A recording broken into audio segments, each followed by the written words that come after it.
Hi friends, welcome to our channel Samu home foods. ఈరోజు మనం పుల్లగా ఉండే చింత చిగురు పప్పుని తయారు చేసుకుందాం. కందిపప్పుతో కాకుండా పెసరపప్పుతో చేసుకుంటే ఈ పప్పుకి మంచి టేస్ట్ వస్తుంది. ఇప్పుడు ముందుగా స్టవ్ ఆన్ చేసి ఒక కుక్కర్ పెట్టుకొని అందులోకి ఒక కప్పు పెసరపప్పును వేసుకొని ఈ విధంగా డ్రైగా వేయించుకోవాలి. పప్పు మనం ప్రిపేర్ చేసే ముందు ఈ విధంగా వేయించుకోవడం వల్ల దీనికి మంచి టేస్ట్ వస్తుంది. ఇప్పుడు వేగిన తర్వాత ఒకసారి వాష్ చేసుకొని ఇందులోకి 1.5 కప్పు వాటర్ని యాడ్ చేసుకోవాలి. యాడ్ చేసుకున్న తర్వాత 5 పచ్చిమిరపకాయలని ఈ విధంగా ముక్కలుగా కట్ చేసి వేసుకోవాలి. ఇప్పుడు మూత పెట్టి ఒక 2 విజిల్స్ వచ్చేంత వరకు కుక్ చేసుకోవాలి. ఇప్పుడు ఈ విధంగా కుక్ అయిన తర్వాత ఇందులోకి మరొక కప్పు వాటర్ని యాడ్ చేసుకోవాలి.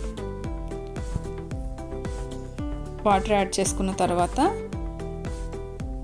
మనం ముందుగా శుభ్రం చేసి పెట్టుకున్న చింత చిగురుని ఇందులోకి వేసుకోవాలి. వేసుకున్న తర్వాత 1 స్పూన్ కారం, కొద్దిగా పసుపు, రుచికి సరిపడా సాల్ట్ వేసుకొని ఒకసారి బాగా అంతా కలుపుకొని మీడియం ఫ్లేమ్లో పెట్టుకొని మంటని కుక్ చేసుకోవాలి. విజిల్ పెట్టిన అవసరం లేదు, ఇదే విధంగా కుక్ చేసుకోవచ్చు.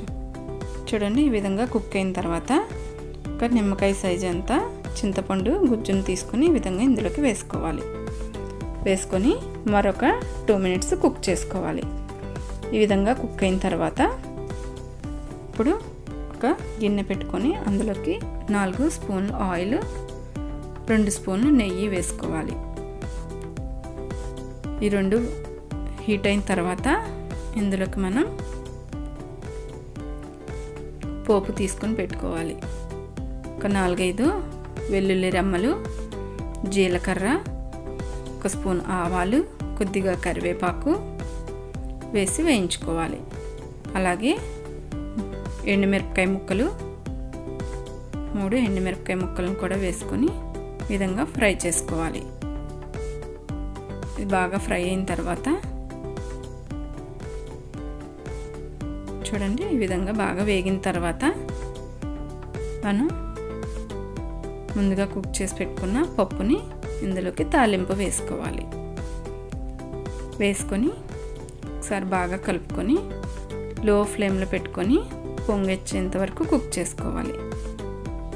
అంతే అండి, ఎంతో సింపుల్గా రెడీ అయిపోయే చింత చిగురు పప్పు మనకి రెడీ అయిపోయింది.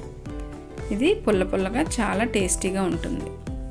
దీంట్లోకి చల్ల మిరపకాయలను వేయించుకొని మనం సర్వ్ చేసుకుంటే చాలా బాగుంటుంది. ఈ వీడియో మీకు నచ్చినట్లయితే లైక్ చేయండి, షేర్ చేయండి, సబ్స్క్రైబ్ చేయండి మరియు పక్కనే ఉన్న బెల్ ఐకాన్ని క్లిక్ చేయండి. Thanks for watching.